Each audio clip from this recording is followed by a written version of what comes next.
Our Add New To Do screen looks great, but when I tap on the Save button, we are just printing the to-do information to the debug console. No to-do is created. Today, we are fixing that by connecting our UI to the provider and our provider to the backend API. By the end, tapping Save will actually create new to-dos. Let's wire everything together. We already have a state for loading the to-do list, but saving a to-do is completely different operation. So first, we need a separate state to tell the UI a to-do is currently being saved. So inside the to-do provider, let's create a private boolean isSavingTodo. And because the UI should not modify this value directly, we will expose it through a getter. Now the provider can control the state while the UI can simply listen to it. With the state ready, let's implement the actual operation. We will create an asynchronous method that accepts the to-do created by our Add New To-Do screen. Notice that we are returning a record containing two values. Boolean represents whether the operation succeeded. String represents an optional error message. This gives the UI a simple result to work with. Next, before making the API call, I will set isSavingTodo to true and call notify listeners. This is important. The moment saving begins, the provider notifies its listeners, so our UI can react immediately.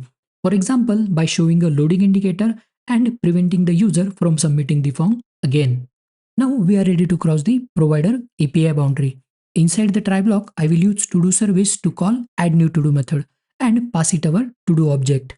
The provider doesn't need to know how HTTP requests work, and that's exactly why we created the to-do service abstraction earlier. The provider simply says, here is the to-do, save it, and waits for the API to return the newly created to-do. Once the API successfully creates the to-do, we don't want to make another GET request just to refresh the list. We already have the newly created to-do, so we can immediately add it to our local state. By placing it at the beginning, the newly created to-do appears at the top of the list.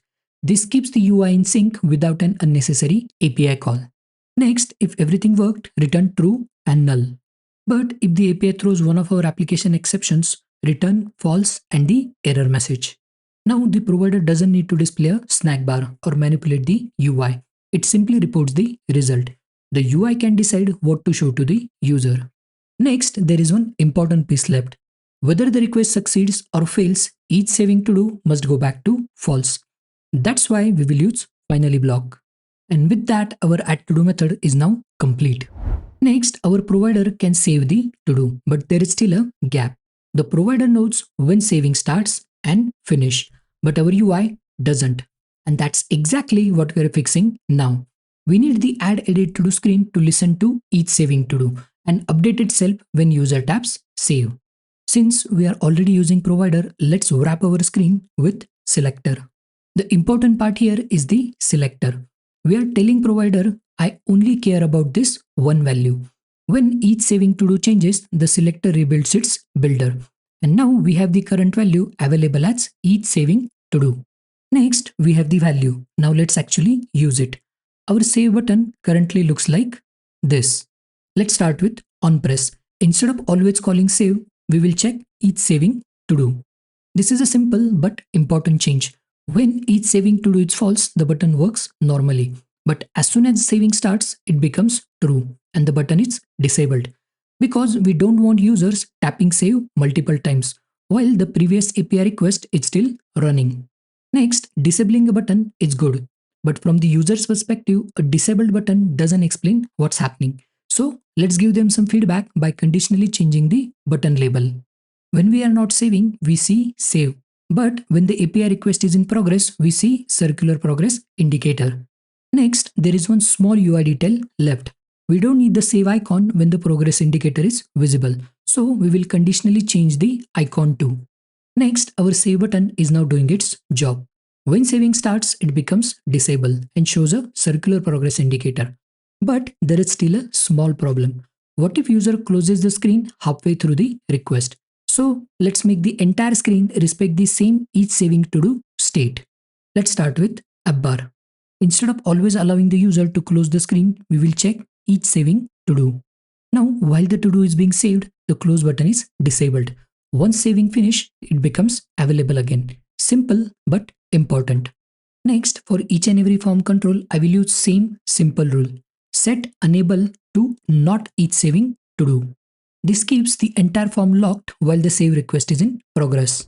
At this point, our add edit to do screen knows how to handle the saving state from top to bottom. And our provider already knows how to talk to the API. So now there is only one thing left. Let's actually send the to-do to the provider. We already have our new to-do. Right after creating it, we will get the provider using context.read and call add to-do. Here we are using read instead of watch because we only need to call a method on the provider. Since add to do method returns a record, we immediately get whether the operation worked and the error message if something went wrong. Now that we have the result, let's create a new method called handle response, which handles the user feedback. This method will decide what the message user should see. If the operation succeeds, we will show a success message. Otherwise, we will show the error message. Here, we will use SnackBar to display the result. Next, we could write the code for displaying the SnackBar right here. But instead of repeating ourselves, let's extract it into a reusable helper. Next, let's create a file called snackbarhelper.dart inside core UI helpers folder. Inside this file, I will create a class called snackbarhelper with three simple methods: show error, show success, and show message. Next, you will notice that at the beginning of each method, we have added a check, context.mounted. This is important because these helpers can be called after an asynchronous operation. So before using it, we make sure the context is still valid. Next, instead of duplicating the SnackBar implementation, all three methods use one private method called show. Inside the show method, we will hide any existing SnackBar and display the new one as a floating SnackBar with consistent 2-second duration. And that's all we need. We now have a small reusable helper that keeps SnackBar styling and behavior in one place. Our SnackBar helper is ready and the provider is already giving us exactly what we need: success or error. So let's complete the final step of this save flow. First, if the save was successful, we don't need to keep the add edit to do screen open anymore. So we will close it with navigator.pop. Then show our success message. Now the user gets immediate confirmation that the to-do was created. But what happens when the API fails? We already have the error message written by the provider. We can simply display it using SnackBar helper. And with that, we have wired everything together. Now it's time to test. I will enter a valid to-do and hit save. Immediately the button switches to progress indicator and the form becomes disabled. And there it is, to-do created successfully. The screen closes, the success SnackBar confirms the result, and our newly created to-do is right there. Now that the success path is working, let's see what happens when things go wrong. To simulate an API failure, let's open up to-do service API IMPL. And inside add new to-do, throw a server exception. Hit save. Now let's create a new to-do. I will enter a valid to-do and hit save again. But this time request fails. Our error is displayed using SnackBar and the screen stays open. And that's exactly what we want. The user gets the feedback and can try again. And with both scenarios working, our add new to-do flow is officially complete. What started as a save button that only existed on the screen now has a complete journey behind it. And that's exactly what we wanted to build. In the next video, we will take this same pattern and apply it to the edit to do flow. Thank you for watching this video and I will see you in the next one. Happy coding!